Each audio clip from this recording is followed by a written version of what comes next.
सत विद्या यथार्थ शक्ति की जय। संपूर्ण पुण्य आत्माओं को प्रणाम, जागरूक लोगों को नमस्कार। यथार्थ अंतर्वाणी सद्मार्ग दर्शन में आत्मिक स्वागत है। ठहरिए, आप इस वीडियो में वह जानने वाले हैं जिसके बारे में आपको गलत बताया गया है।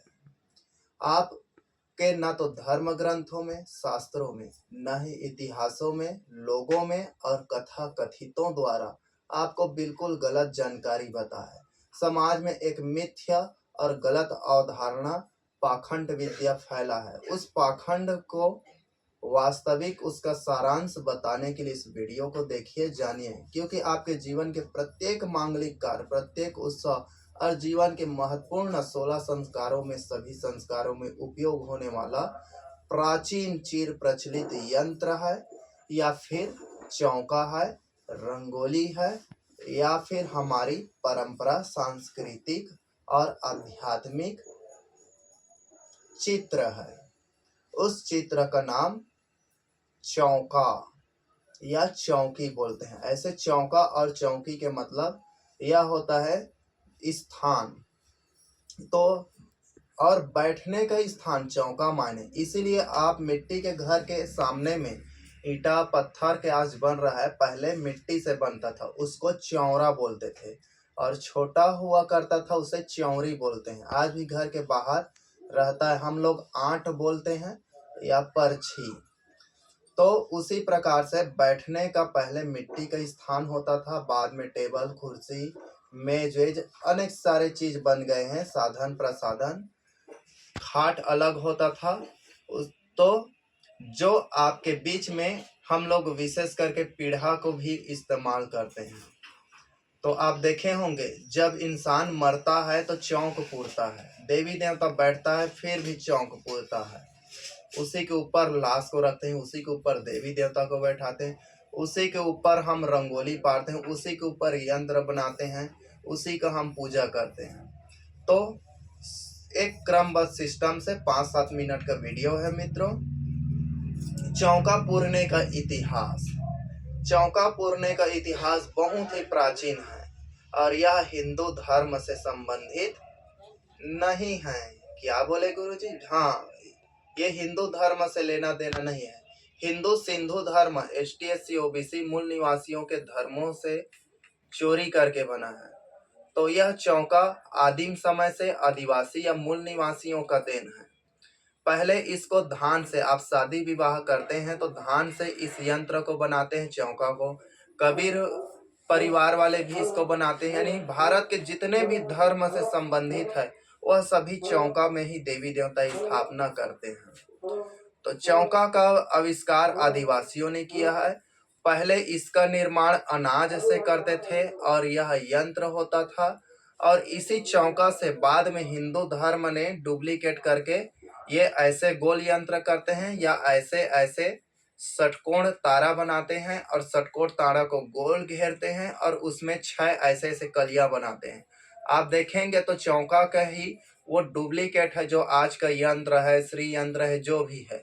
और इसी चौका से ऐसे मैं डिटेल से और वीडियो बनाऊंगा। यहाँ बहुत सारे आवाज है क्योंकि नवरात्रि चल रहा है। माँ बन देवी के कृपा से मुझे विश्वास है क्योंकि आपको सारांश चीज बता सकूं। तो ऐसे ऐसे चौकोन रहता है, ऐसे बीच में क्रॉस रहता है। यह जो क्रॉस वाला चीज है यह शंकर यंत्र होता है। शंकर बीज मंत्र, शंकर मोहिनी यंत्र, शंकर का प्राण यंत्र होता है। यह किसी भी पुस्तकों में नहीं मिलेगा। शंकर का जो यंत्र है वो चौकोर होता है। उसके बाद उसी में से ये 1 कोना, 2 कोना, 3 कोना, चारों कोना, और चारों कोना के बीच बीच वाले भाग करके 8 कोना, उसी को बाद में ब्राह्मणों ने अष्टदलीय यंत्र बनाया। तो अष्टदलीय यंत्र बाद का है, ये चौका पहले है। अब प्रमाणित रूप से यह भारत के उत्तरी प्रदेश में, यानी उत्तर प्रदेश उत्तरी इलाकों में सबसे ज्यादा चर्चित प्रचलित है। ऐसे पूरे देश में है।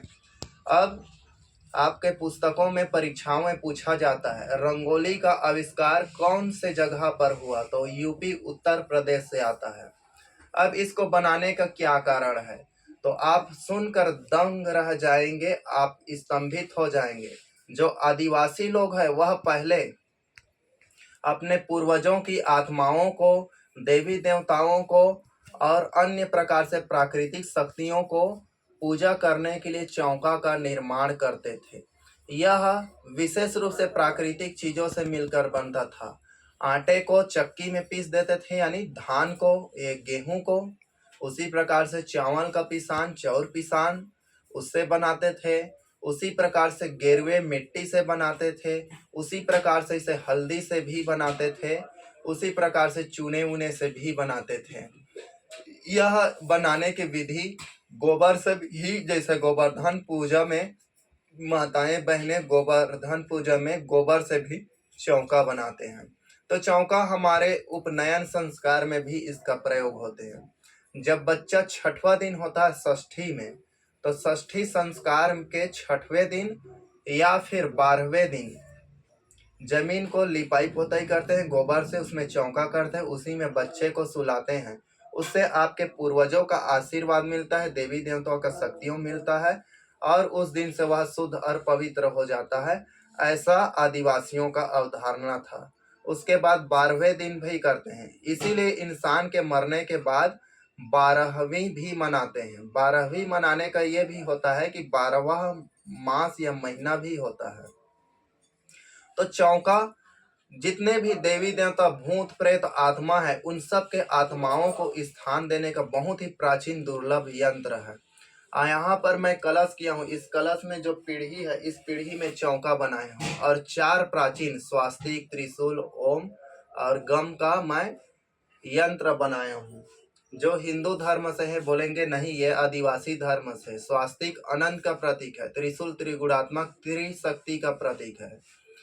तो चौका को किन किन अवसरों पर, शादी में, विवाह में, षष्ठी में, उपनयन संस्कार में और अंतिम संस्कार में, देवी देवताओं का स्थापना करने के बजाय आप कुछ मत जाने, आप इसको किसी भी पीढ़ी, कपड़े या सिंदूर से, हल्दी से, मिट्टी से, किसी भी प्रकार से प्राकृतिक चीजों से इसका यंत्र बनाएं, स्मरण करें और बोले कि अमुक स्थान पर अमुक देवी, मेरा कुल देवी देवता, वन देवी, वन दुर्गा, या फिर मेरे ग्राम के मनकामह, माया, शारदा, शीतला, ग्राम या देवी देवता, जो भी आप बुलाएं, इस यंत्र को बनाकर बैठाएं। बिल्कुल उनका शक्ति आता ही है, अकाट्य है। इसमें कोई मंत्र अंत्र का जरूरत नहीं, यह स्वयं यंत्र है, यही तंत्र है।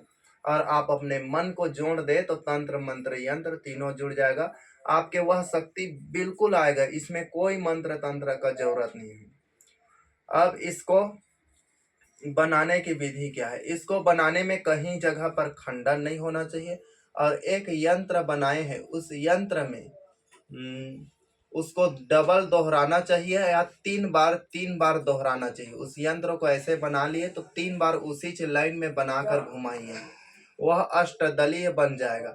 अब यह अष्टदलियों में आप किसी भी स्थान पर बीच में क्रॉस करना जरूरी है, क्योंकि शंकर का बीज मोहन यंत्र है ये। और उसी बीच में आप जो कुछ भी फूल, पान, परवाना, जो भी ईश्वर को चढ़ाना चाहते हैं, जो भी अपने पूर्वज, आत्मा, देवी देवता को चढ़ाना चाहते हैं, उसी के ऊपर कपड़े रखकर, पान रखकर या जो भी है उसमें आप उसको दे सकते हैं। हवन कुंड में भी इसका आप प्रयोग करते हैं। हवन कुंड जलाने से पहले आप इसमें चौक पूर दीजिए, उसके बाद कंडा, लकड़ी, जो भी चीज आपके पास जलाने के लिए है आप हवन कीजिए। हवन का विधि मैं बताऊंगा। स्वाहा कहना घोर पाप है, स्वाहा के जगह में क्या बोलना है उसे भी बताऊंगा। अब चौका का हमारे जीवन में आध्यात्मिक, सांस्कृतिक और पारंपरिक तीनों प्रकार से महत्व है। आध्यात्मिक, इनके जितने भी पूजा पाठ है हर चीज में इसका उपयोग होता है। सांस्कृतिक, यह हमारे संस्कारों से जुड़ चुका है, प्रत्येक संस्कार में इसका हम प्रयोग करते हैं।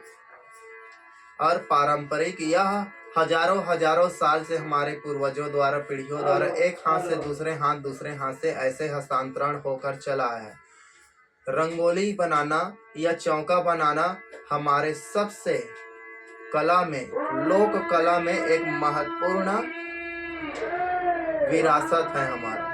चौका देखने में भी बहुत सुंदर होता है और आवाज़ आ रहा है इधर उधर से, इसलिए वीडियो पर यहीं पर समाप्त करते हैं। इसका डिटेल्स वीडियो चाहिए तो और बनाएंगे। और यथार्थ अंतर्वाणी सदमार्गदर्शन को सब्सक्राइब शेयर अवश्य करें और यह जानकारी प्रत्येक लोगों को पहुंचाइए। माँ प्रकृति का आशीर्वाद सबको लिए हमेशा हाजिर है। आप हमें कमेंट कीजिए, जो जो अध्यात्म संबंधित बारे में प्रश्न जानना है, उत्तर जानना है, हम सारे को उत्तर देंगे।